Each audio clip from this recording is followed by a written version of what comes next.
பொன்னியின் செல்வன் நான்காம் பாகம் மணிமகுடம். அத்தியாயம் 26. வீதியில் குழப்பம். குந்தவை கண்ணீர் விடுவதைப் பார்த்துவிட்டு வானதியும் விம்மத் தொடங்கினாள். உலகத்தில் எத்தனையோ இன்ப துன்பங்களைப் பார்த்தவரான அநிருத்த பிரம்மராயரின் இரும்பு நெஞ்சமும் இளகியது.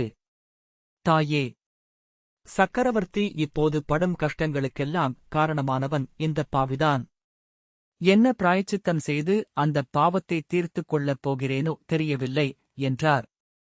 ஐயா, தங்களுக்கு தெரியாதது ஒன்றுமில்லை. ஆயினும் எனக்குத் தெரிந்ததைச் சொல்லுகிறேன். அந்தக் கரையர் மகள் இறந்துவிடவில்லை. உயிரோடிருக்கிறாள் என்பதை தந்தைக்குத் தெரிவித்துவிட்டால் அவருடைய துன்பம் தீர்ந்து மன அமைதி ஏற்பட்டுவிடும். அதைச் சொல்வதற்காகவே தங்களிடம் வந்தேன். எப்படியாவது என் பெரியன்னையே அழைத்து வர ஏற்பாடு செய்யுங்கள் என்று கேட்டுக்கொள்ள வந்தேன். ஆனால் தாங்களே அதற்கு பிரயத்தனம் செய்திருக்கிறீர்கள் என்றாள் இளைய பிராட்டி. ஆம் அம்மா, நானும் அத்தகைய முடிவுக்குத்தான் வந்திருந்தேன். மந்தாகினி தேவி உயிரோடிருக்கும் விவரத்தை சக்கரவர்த்தியிடம் தெரிவித்துவிட தீர்மானித்துவிட்டேன். ஆனால் வெறுமனே சொன்னால் அவர் நம்ப மாட்டார். முன்னே நான் கூறியது போய் இப்போது சொல்வதுதான் உண்மை என்று எவ்விதம் அவரை நம்பச் செய்வது? அதற்காகவே அந்தத் தேவியை இங்கே அழைத்து வரச் செய்த பிறகு சொல்ல எண்ணினேன். நேரிலே பார்த்தால் நம்பியே தீர வேண்டும் அல்லவா? அதற்காகவே முக்கியமாக இலங்கைத் தீவுக்குச் சென்றிருந்தேன். ஆனால் தங்கள் தம்பியோடும் பெரிய வேளாரோடும் சதி செய்வதற்காக நான் 7 நாட்டுக்குப் போனேன் என்று பழுவேட்டரையர்கள் சக்கரவர்த்தியிடம் சொல்லியிருக்கிறார்கள். அது இல்லை என்று நிரூபிப்பதற்காகவேனும் மந்தாகினி தேவியை தங்கள் தந்தையின் முன்னால் கொண்டு போய் நிறுத்தப் போகிறேன் என்றார் அநிருத்தர். ஐயா, அந்த மாதிரி திடீரென்று கொண்டு போய் நிறுத்தினால் தந்தைக்கு ஏதேனும் தீங்கு நேரிட்டாலும் நேரிடலாம். முன்னால் தெரிவித்துவிட்டுத்தான் அவர்களை பார்க்கச் செய்ய வேணும் என்றாள் இளைய பிராட்டி.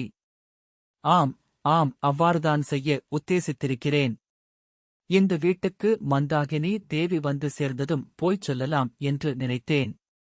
இன்று காலை அரண்மனைக்கு வரவே எண்ணியிருந்தேன். அதற்குள் தியாகவிடங்கரின் மகள் நடுவில் தலையிட்டு எனக்கு ஏமாற்றத்தை அளித்துவிட்டாள். அந்தப் பொல்லாத பெண்ணுக்கு ஒருநாள் தகுந்த தண்டனை விதிப்பேன் என்றார் முதன் மந்திரி. ஐயோ, அப்படி ஒன்றும் செய்யாதீர்கள். அவள் நல்ல பெண்ணோ பொல்லாத பெண்ணோ நான் அறியேன். ஆனால் அருள்மொழியை கடலில் முழுகிப் போகாமல் காப்பாற்றியவள் பூங்குழலிதான் அல்லவா? கடவுள் காப்பாற்றினார் என்று சொல்லுங்கள் தாயே. பார்க்கடலில் பள்ளி கொண்ட பகவான் காப்பாற்றினார். அவருடைய அருள் இல்லாவிட்டால் இந்தச் சிறு பெண்ணால் என்ன செய்துவிட முடியும்? ஜோதிட சாஸ்திரம் உண்மையானால், கிரகங்கள் நட்சத்திரங்களின் சஞ்சார பலன்கள் மெய்யானால், இளவரசரை கடலும் தீயும் புயலும் பூகம்பமும் கூட ஒன்றும் செய்ய முடியாது. இறைவன் அருளின்றி எதுவும் நடவாதுதான். ஆனால் இறைவனுடைய சக்தியும் மனிதர்கள் மூலமாகத் தானே இயங்க வேண்டும். பூங்குழலியை மறுபடியும் நாகப்பட்டினத்துக்கு அனுப்ப எண்ணியிருக்கிறேன் ஐயா. அல்லது தாங்கள் வேறுவிதமாக எண்ணினால் பகிரங்கமாகவே அருள்மொழியை இங்கு வரச் செய்யலாம் என்று கருதினால். இல்லை தாயே, இல்லை. சிம்மாசனம் யாருக்கு என்பது நிச்சயமாகும் வரைக்கும் அருள்மொழிவர்மனைப் பற்றி மக்கள் அறிந்து கொள்ளாமலிருப்பதே நல்லது. தங்கள் தந்தையை இன்று முடிவாகக் கேட்டுவிட எண்ணியிருக்கிறேன். மதுராந்தகருக்கு பட்டம் கட்டுவதாயிருந்தால் தங்கள் தம்பியை மறுபடியும் 7 நாட்டுக்கு திருப்பி அனுப்பிவிடுவது நல்லது. அருள்மொழிவர்மர் இங்கு இருக்கும்போது மதுராந்தகருக்கு மகுடம் சூட்டச் சோழ நாட்டு மக்கள் ஒரு நாளும் உடன்படமாட்டார்கள். சோழ நாடு பெரும் ரணகளமாகும். சோழ நாட்டின் நதிகளில் எல்லாம் இரத்த வெள்ளம் பெருகி ஓடும். ஐயா, அப்படியானால் பூங்குழலியையும் சேந்தன் அமுதனையும் மறுபடி நாகப்பட்டினத்துக்கு அனுப்புவதே நல்லதல்லவா? அதுதான் நல்லது. சக்கரவர்த்தி விரும்பினால் ஒருமுறை அருள்மொழிவர்மர் இரகசியமாக தஞ்சைக்கு வந்துவிட்டு திரும்பிப் போகலாம். ஆம் ஆம், மந்தாகினி தேவியும் அருள்மொழியும் உயிரோடிருக்கிறார்கள் என்பதை ஒருமுறை கண்ணால் பார்த்து தெரிந்து கொண்டால்தான் சக்கரவர்த்தியின் உள்ளம் அமைதி அடையும்.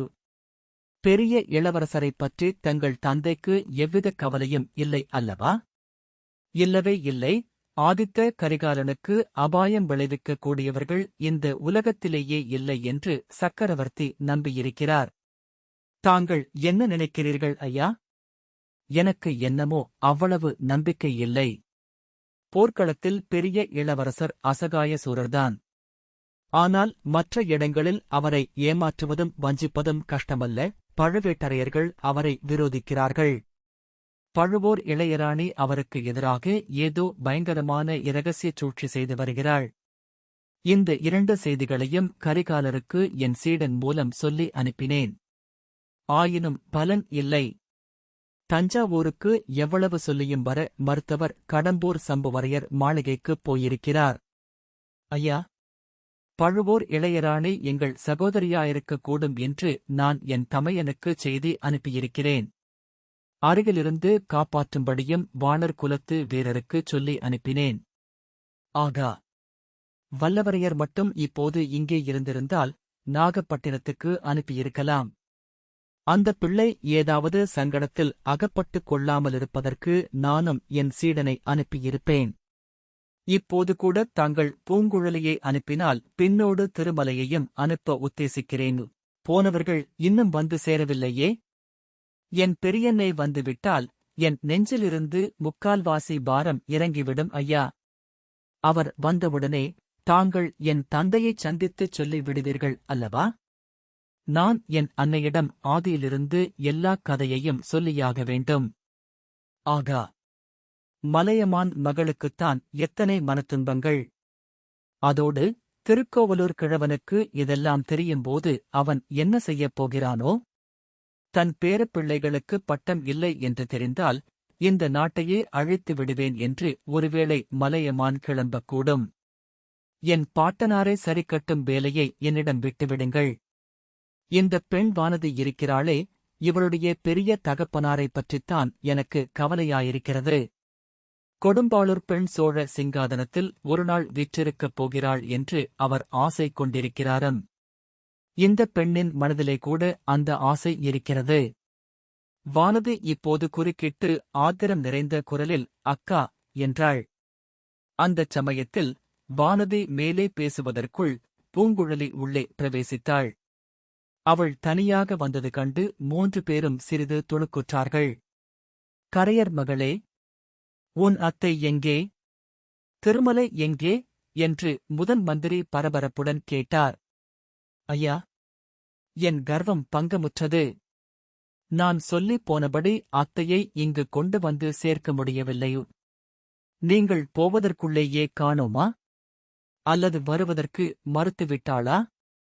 அப்படியானால் இல்லை ஐயா, கோட்டைக்குள்ளே அழைத்துக் கொண்டு வந்துவிட்டோ இம். அதற்குப் பிறகுதான் ஜனக்கூட்டத்திலே அகப்பட்டு அத்தை காணாமற் போய்விட்டார் என்றாள் பூங்குழலி. பின்னர் அச்சம்பவம் பற்றிய பின்வரும் விவரங்களைக் கூறினாள். மந்தாகினி தேவி நல்ல வேளையாகச் சேந்தன் அமுதன் வீட்டிலேயேதான் இருந்தாள். அவள் அங்கேயே இருக்கும்படியான காரணங்கள் நேர்ந்திருந்தன. நேற்றிரவு அடித்த புயலில் அமுதனுடைய வீடு சின்னாபின்னமடைந்திருந்தது. தோட்டத்திலிருந்த மரம் ஒன்று வீட்டுக்கூரை மேலேயே விழுந்திருந்தது. சேந்தன் அமுதனோ முதல் நாளிரவு மழையில் நனைந்த காரணத்தினால் கடும் சுரம் வந்து படுத்துப் பிதற்றிக் கொண்டிருந்தான். 2 சகோதரிகளும் விழுந்த மரங்களை அகற்றி வீட்டை சரிப்படுத்தும் முயற்சியில் ஈடுபட்டிருந்தார்கள். பூங்குழலியைக் கண்டதும் மந்தாகினி மகிழ்ச்சி அடைந்தாள். திருமலையைக் கண்டு கொஞ்சம் தயங்கினாள். அவன் நம்மைச் சேர்ந்தவன் என்று பூங்குழலி கூறிய பிறகு தைரியமடைந்தாள். வழியில் பூங்குழலியும் திருமலையும் ஊமை ராணியிடம் என்ன சொல்லுவது? எவ்வாறு சொன்னால் அவள் தயங்காமல் தங்களுடன் வருவாள் என்று பேசி முடிவு செய்திருந்தார்கள். அந்தப்படியே பூங்குழலி அவள் அத்தையிடம் கூறினாள். சக்கரவர்த்தி நோய்பட்டு படுத்த படுக்கையாயிருப்பதாகவும் எந்த நேரத்திலும் இந்த மண்ணுலகை விட்டு போய்விடலாம் என்றும் அவருடைய மூச்சு பிரிவதற்கு முன்னால் ஊமை ராணியை ஒரு தடவை பார்க்க ஆசைப்படுகிறார் என்றும் ஊமை ராணியை அவர் இத்தனை காலமாகியும் மறக்கவில்லை என்றும் அவளைப் பார்த்தால் ஒருவேளை அவர் புதிய பலம் பெற்று இன்னும் சில காலம் உயிர் வாழக்கூடும் என்றும் சமிக்கை பாஷையில் தெரியப்படுத்தினாள். அதற்காகவேதான் முதன் மந்திரி அநிருத்த பிரம்மராயர் அவளை எப்படியாவது பிடித்து வர ஆட்களை அனுப்பியதாகவும் முதன் மந்திரியின் அரண்மனையிலேதான் முதல் நாளிரவுதான் தங்கியிருந்ததாகவும் கூறினாள். சக்கரவர்த்தியின் அருமை புதல்வி குந்தவை தேவி ஊமை ராணியை தன் தந்தையிடம் அழைத்துப் போவதற்காக முதன் மந்திரி வீட்டில் காத்திருப்பதாகவும் தெரியப்படுத்தினாள். இதையெல்லாம் ஒருவாறு தெரிந்து கொண்ட பிறகு மந்தாகினி பூங்குழலியுடனும் திருமலையுடனும் புறப்பட்டு வர இசைந்தாள். கோட்டை வாசலுக்கு அவர்கள் வந்து சேர்ந்தபோது சக்கரவர்த்தியின் வேளக்காரப் படையினர் கோட்டைக்குள் பிரவேசித்துக் கொண்டிருந்தார்கள். அவர்கள் போகட்டும் என்று 3 பேரும் ஒதுங்கி நின்றார்கள். வேளக்காரப் படையை மந்தாகினி கண்கொட்டாத ஆர்வத்துடன் பார்த்துக் கொண்டிருந்தாள். வேளக்காரப் படையைத் தொடர்ந்து ஒரு பெருங்கூட்டம் கோட்டைக்குள்ளே பிரவேசித்தது. அவர்களைத் தடுத்து நிறுத்தவும் கோட்டைக் கதவுகளை சாத்தவும் காவலர்கள் செய்த முயற்சி பலிக்கவில்லை. இந்தக் கூட்டத்தோடு நாம் போக வேண்டாம். முதன் மந்திரி அரண்மனைக்கு போக பிரத்யேகமான சுரங்க வழி இருக்கிறது. அதன் வழியாகப் போகலாம் என்றான் திருமலை. இதைப் பற்றி பூங்குழலி அவளுடைய அத்தைக்குச் சொல்ல பிரயத்தனப்பட்டாள். ஊமை ராணி அதைக் கவனியாமல் கோட்டைக்குள் போகும் கூட்டத்தோடு சேர்ந்து போகத் தொடங்கினாள். திருமலையும் பூங்குழலியும் பின்னோடு சென்றார்கள். கோட்டைக்குள் பிரவேசித்த பிறகும் திருமலை வேறு தனி வழியாகப் போகலாம் என்று சொன்னதை பூங்குழலியின் அத்தை பொருட்படுத்தவில்லை. கூட்டத்துடன் கலந்தே சென்றாள். கூட்டத்தை பார்த்து பயப்படும் சுபாவம் உடையவள் இம்மாதிரி செய்வதைக் கண்டு மற்ற இருவருக்கும் வியப்பாயிருந்தது. கொஞ்ச தூரம் போன பிறகு கூட்டத்தில் சிலர் மந்தாகினியை குறிப்பாக கவனிக்க ஆரம்பித்தார்கள். இந்த அம்மாளை பார்த்தால் பழுவூர் இளையராணியின் ஜாடையாக இல்லையா என்று ஒருவருக்கொருவர் பேசிக்கொள்ள ஆரம்பித்தார்கள். திருமலைக்கும் பூங்குழலிக்கும் இது கவலையை அளித்தது. அவர்கள் மந்தாகினிக்கு முன்னால் போய் நின்று தடுத்து நிறுத்த முயன்றார்கள். இதற்குள் ஆழ்வார்க்கடியானை பார்த்தவர்கள் சிலர், இவன் யாரடா வைஷ்ணவன்? பெண் பிள்ளையை தொந்தரவு படுத்துகிறான் என்றார்கள். இந்த வார்த்தைகள் காதில் விழுந்து வேளக்காரப் படையில் முன்னால் போனவர்கள் திரும்பி வந்தார்கள். ஊமை ராணியைச் சூழ்ந்து கொண்டு மற்றவர்களை அப்புறப்படுத்தினார்கள். அந்த நெருக்கடியில் திருமலையும் பூங்குழலியும் கூட அப்பால் தள்ளப்பட்டு விலகிப் போக நேர்ந்தது. வேளக்காரப் படையில் ஒருவன் மந்தாகினி தேவியிடம், அம்மா, நீ யார்? உன்னை யார் தொந்தரவு செய்தார்கள்? சொல். அவனை இங்கேயே தூக்கிலே போட்டு விடுகிறோம் என்று கேட்டான். ஊமை ராணி மறுமொழி சொல்லாமல் நின்றாள். இதற்குள் ஒருவன், இவளைப் பார்த்தால் பழுவூர் ராணி ஜாடையாக இல்லையா என்றான். இன்னொருவன், அப்படித்தான் இருக்க வேண்டும். அதனாலேதான் இவ்வளவு கர்வமாயிருக்கிறாள் என்றான். பழுவூர் கூட்டமே கர்வம் பிடித்த கூட்டம் என்றான் மற்றொருவன். இந்த நிகழ்ச்சிகள் சின்ன பழுவேட்டரையரின் அரண்மனைக்கு சமீபத்தில் நிகழ்ந்தன. ஆகையால் என்ன சச்சரவு என்று தெரிந்து கொள்வதற்காக பழுவூர் வீரர்கள் சிலர் அங்கே வந்தார்கள். பழுவூர் கூட்டமே கர்வம் பிடித்த கூட்டம் என்று வேளக்கார வீரன் ஒருவன் கூறியது அவர்கள் காதில் விழுந்தது. யாரடா பழுவூர் கூட்டத்தைப் பற்றி நிந்தனை செய்கிறவன்? இங்கே முன்னால் வரட்டும் என்றான் பழுவூர் வீரன் ஒருவன்.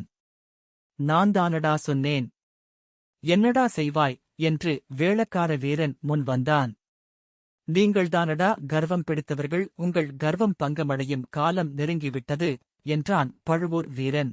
ஆகா, எங்கள் இளவரசரை கடலில் மூழ்கடித்து விட்டதனால் இப்படிப் பேசுகிறாயா? உங்களைப் போன்ற பாதகர்கள் இருப்பதாலேதான் புயல் அடித்து ஊரெல்லாம் பாழாகிவிட்டது என்றான் கூட்டத்தில் ஒருவன். பழுவூர் வீரன், என்னடா சொன்னாய் என்று அவனை தாக்கப் போனான். வேளக்கார வீரன் அவனைத் தடுத்தான்.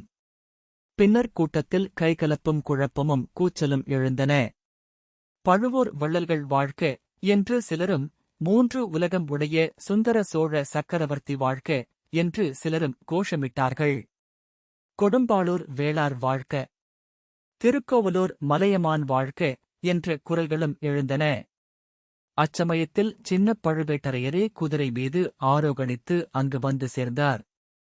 அவரைக் கண்டதும் சண்டை நின்றது. ஜனங்களும் கலைந்து நாலாபுறமும் சிதறி ஓடினார்கள். வேளக்காரப் படையினர் முன்னால் சென்றார்கள். பழுவூர் வீரர்கள் காலாந்தக கண்டரைச் சூழ்ந்து கொண்டு நடந்ததை தெரிவித்தார்கள். பூங்குழலியும் ஆழ்வார்க்கடியானும் வீதி ஓரத்தில் ஒதுங்கினார்கள். சுற்று முற்றும் கூர்ந்து கவனித்தார்கள். மந்தாகினியைக் காணவில்லை. ஐயோ, இது என்ன? இப்படி நேர்ந்துவிட்டதே. தலைநகரில் அரசாட்சி அழகாக நடக்கிறது. அத்தையை எப்படிக் கண்டுபிடிப்பது? ஏதாவது கெடுதல் நேர்ந்திருக்குமோ? யாரேனும் பிடித்துக் கொண்டு போயிருப்பார்களோ என்று பூங்குழலி கவலைப்பட்டாள். காலாந்தக கண்டரும் பழுவூர் வீரர்களும் போன பிறகு நாலாபுறமும் தேடிப் பார்த்தார்கள். மந்தாகினியைக் காணவில்லை. திருமலை, நான் இன்னும் சிறிது நேரம் தேடிப் பார்க்கிறேன். நீ சீக்கிரம் சென்று முதன் மந்திரியிடமும் இளைய பிராட்டியிடமும் சொல்லு. நாம் 2 பேர் மட்டும் தேடினால் போதாது. முதன் மந்திரியும் இளைய பிராட்டியும் ஏதேனும் ஏற்பாடு செய்வார்கள் என்றான். பூங்குழலி போவதற்கு தயங்கினாள். மறுபடியும் ஆழ்வார்க்கடியான், நான் சொல்வதைக் கேள். உன் அத்தைக்கு ஒன்றும் நேர்ந்திருக்க முடியாது. ஜனக்கூட்டத்தில் யாரோ தெரிந்த மனிதன் ஒருவனை உன் அத்தை பார்த்திருக்கிறாள். அவள் ஒரு திக்கையே கவனமாக நோக்கியதிலிருந்து ஊகிக்கிறேன். அதனாலேதான் கூட்டத்தோடு சேர்ந்து வந்தாள். இப்போதும் அவனைத் தொடர்ந்துதான் போயிருக்கிறாள் என்று தோன்றுகிறது. எப்படியும் கண்டுபிடித்துவிடலாம். நீ போய் முதன் மந்திரியிடம் சொல்லு என்றான். பூங்குழலி முதன் மந்திரியின் அரண்மனைக்கு வந்து சேர்ந்தாள். இதையெல்லாம் கேட்ட குந்தவை பெரிதும் கவலை அடைந்தாள். அநிருத்தர் அவ்வளவு கவலை கொண்டதாகத் தெரியவில்லை. பார்த்தீர்களா இளவரசி? கலகப் பிசாசு எப்போது சந்தர்ப்பம் கிட்டும் என்று காத்துக் கொண்டிருப்பதை அறிந்து கொண்டீர்களா?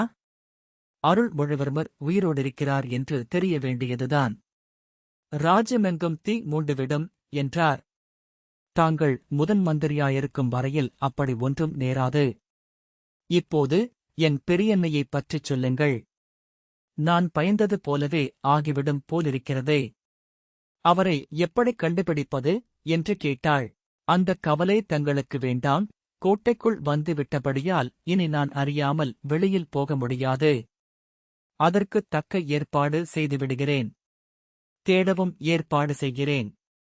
இனி சக்கரவர்த்தியை பார்க்காமல் மந்தாகினி தேவி இவ்விடம் விட்டு போகவும் மாட்டாள் என்றார்.